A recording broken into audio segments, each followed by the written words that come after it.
के साथ में देहरादून से है, जहां पर निकाय चुनाव के लिए आज थमेगा प्रचार। आज शाम 5 बजे चुनाव प्रचार का शोर थमेगा। प्रत्याशी केवल घर घर जाकर प्रचार कर सकेंगे और सभी दलों और निर्दलियों ने झोंकी अपनी ताकत प्रचार प्रसार में। प्रदेश के 100 नगर निकायों में चुनाव होंगे। 23 जनवरी को होगा निकाय चुनाव का मतदान, 25 जनवरी को आएगा रिजल्ट। तो बता दें कि आज शाम 5 बजे तक चुनाव प्रचार थम जाएगा और आज शाम 5 बजे के बाद प्रत्याशी केवल घर घर जाकर ही प्रचार प्रसार कर सकेंगे। तो सभी दलों और निर्दलियों ने अपनी पूरी ताकत झोंक दी है प्रचार प्रसार के लिए। निकाय चुनावों में प्रदेश के 100 नगर निकायों में चुनाव होने हैं। 23 जनवरी को मतदान किया जाएगा, 25 जनवरी को रिजल्ट घोषित हो जाएगा।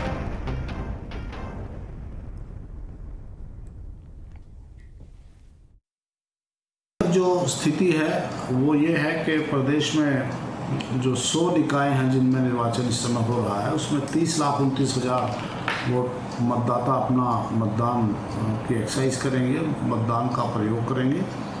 और इसमें कुल 100 निकाय में 1282 वार्डों पर चुनाव हो रहा है। इसमें मतदान केंद्रों की संख्या 1515 है और मतदान स्थलों की संख्या 3394 है। आयोग ने जो व्यवस्थाएं की हैं वो लगभग पूरी कर ली हैं। सभी मतदान दलों की नियुक्ति हो चुकी है।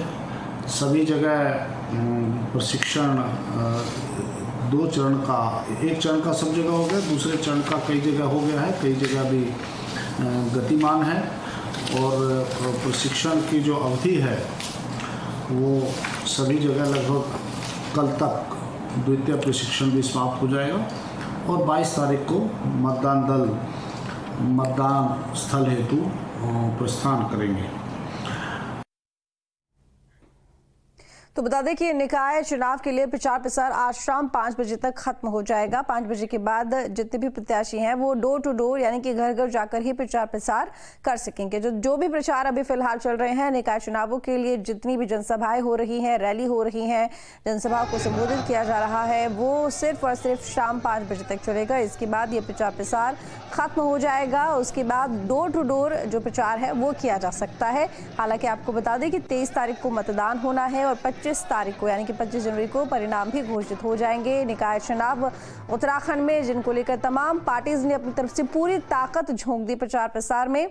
ऐसे में आज शाम 5 बजे तक ये जो प्रचार प्रसार चल रहा है ये खत्म हो जाएगा और उसके बाद 23 जनवरी को वोटिंग होगी और इसके साथ ही 25 जनवरी को जो रिजल्ट है वो घोषित कर दिए जाएंगे। तो प्रत्याशी केवल घर घर जाकर ही प्रचार प्रसार कर सकेंगे। आज आखिरी दिन है प्रचार प्रसार का, जनसभा का, रैली का। और बता दें कि 100 निकायों में 30,29,000 मतदाता हैं जो कि अपने मतदान का इस्तेमाल करेंगे और इसके साथ ही 1515 मतदान केंद्र बनाए गए हैं। कार्मिकों का जो प्रथम चरण का प्रशिक्षण है वो पूरा हो चुका है। वहीं बता दें कि 16,284 कार्मिक और 25,800 सुरक्षाकर्मी भी तैनात किए गए हैं। सुरक्षा के मद्देनजर 11 नगर निगमों में मेयर के 72 जो प्रत्याशी हैं वो चुनावी मैदान में ताल ठोक रहे हैं। नगर पालिका पंचायतों में अध्यक्ष के 445 प्रत्याशी हैं जो कि अपनी किस्मत आजमा रहे हैं। तो 100 निकाय है जिनमें 1282 वार्डों पर चुनाव हो रहा है। इन निकाय चुनावों के लिए तमाम पार्टी जोर शोर से तैयारी करने में जुटी हुई है। अजीत राठी हमारे साथ में जुड़ गए हैं तमाम जानकारी के लिए। अजीत, आज शाम 5 बजे चुनाव प्रचार का जो शोर चल रहा है वो आखिरकार अब थम जाएगा।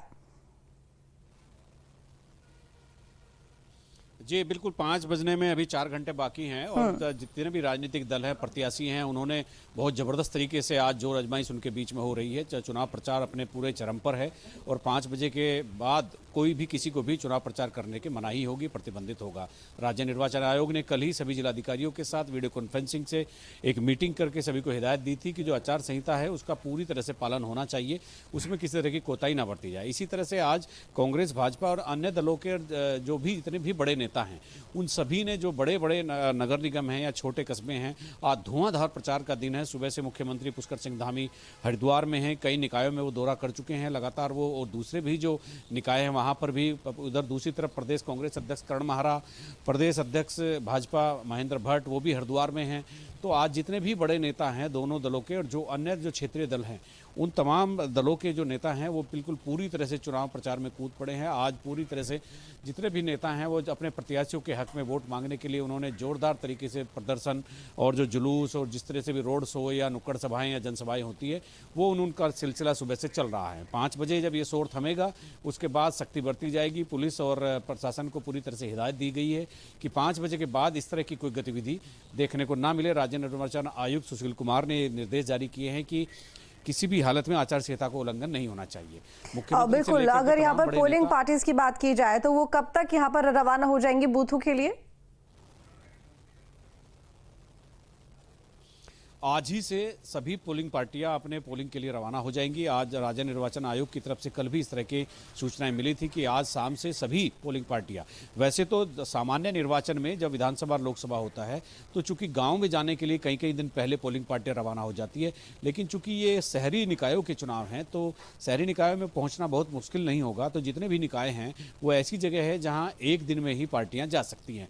तो पोलिंग पार्टियाँ आज रवाना हो चुकी हैं, कुछ शाम तक रवाना हो जाएंगी और समय से अपने जो गंतव्य स्थल है वहां पर पहुंच जाएंगी। जी बिल्कुल अजीत, लेकिन देखिए क्योंकि आप प्रचार प्रसार की बात करें वो भी थम जाएगा, पोलिंग पार्टीज है वो भी रवाना हो जाएंगी मतदान से पहले, क्योंकि 23 तारीख को मतदान होना है। अब यहाँ पर निकाय जो चुनाव को लेकर चुनाव आयोग की तरफ से जो भी तैयारियां की जाती हैं आई थिंक वो पूरी हो गई हैं, अब कुछ नहीं बचा यहाँ पर, या फिर कुछ और भी यहाँ पर जैसे प्रशिक्षण की बात की जाए तो कार्मिकों को प्रशिक्षण दिया जा रहा है, सुरक्षा कर्मियों की बात की जाए तो उन्हें पोलिंग बूथ पर तैनात कर दिया गया है। ये जो तमाम प्रोसेस में चीजें चलती हैं ये कहाँ तक पहुंची है, कितनी बाकी है? देखिए, प्रशिक्षण तो बहुत शुरुआती दौर की प्रक्रिया होती है और वो तो काफ़ी पहले ही हो चुका है। इसके अलावा ड्यूटी जो अब निर्धारण का काम था वो भी पिछले 2-3 दिन पहले खत्म हो चुका है। पुलिस विभाग, डिस्ट्रिक्ट एडमिनिस्ट्रेशन ने पुलिस विभाग को संवेदनशील और अति संवेदनशील केंद्रों की सूची भी दे दी है। जिलाधिकारी के आदेश पर जितने भी पोलिंग स्टेशंस हैं, कौन हाइपर सेंसिटिव है, कौन सेंसिटिव है, उसको पुलिस रिपोर्ट्स के आधार पर और दूसरे अन्य कारणों के आधार पर उनको संवेदनशील और अति संवेदनशील घोषित किया गया है। पुलिस ने अपना पूरा मोर्चा संभाल लिया, पीएसी को लगाया गया है। तो जितने भी चुनाव है शांतिपूर्ण तरीके से कराने के लिए डीजीपी ने कल ही बहुत सख्त हिदायत दी है जब जिला पुलिस कप्तानों को कि वो पूरी एहतियात बरतें और ऐसे तमाम तत्वों पर निगाह रखें जो चुनाव में शांति को भंग कर सकते हैं या भंग करने का प्रयास कर सकते हैं। तो इसीलिए अब केवल पोलिंग पार्टियां आज रवाना हो गई हैं और वो केवल ये अंतिम काम है और आज शाम को पहुंचेंगी। आज शाम से उनको रवानगी होगी। मैं अपना वक्तव्य संशोधित करता हूं, आज शाम से रवाना होगी, कल का पूरा दिन रहेगा और परसों सुबह सब पहुंच जाएंगे। और चूंकि बहुत दूर दराज, बहुत रिमोट में कोई शहर नहीं है तो इसलिए पहुंचने में पोलिंग पार्टियों को भी बहुत ज़्यादा दिक्कत आने वाली नहीं है। जी बहुत शुक्रिया आपका तमाम जानकारी के लिए। जी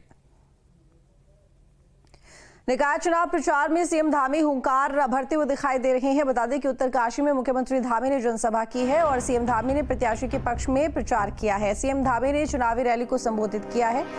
तो धामी जो कि प्रचार प्रसार करते हुए दिखाई दे रहे हैं, मुख्यमंत्री धामी लगातार रैलियां कर रहे हैं, जनसभा को संबोधित कर रहे हैं। ऐसे में उत्तरकाशी में मुख्यमंत्री धामी ने जनसभा की, सीएम धामी ने प्रत्याशी के पक्ष में प्रचार किया, सीएम धामी ने चुनावी रैली को संबोधित भी किया है।